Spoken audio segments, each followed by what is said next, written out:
Want to make your Instagram account private? Here's how you can do it. First, make sure your Instagram app is up to date. If not, update it from the App Store or the Google Play Store.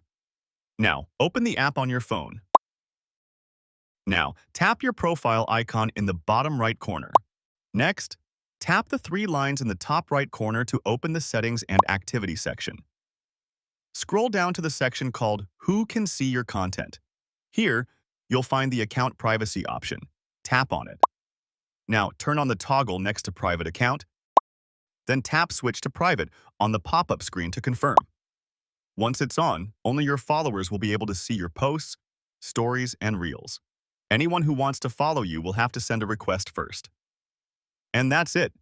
You've successfully made your Instagram account private. If you found this video helpful, don't forget to like and subscribe for more quick Instagram tips.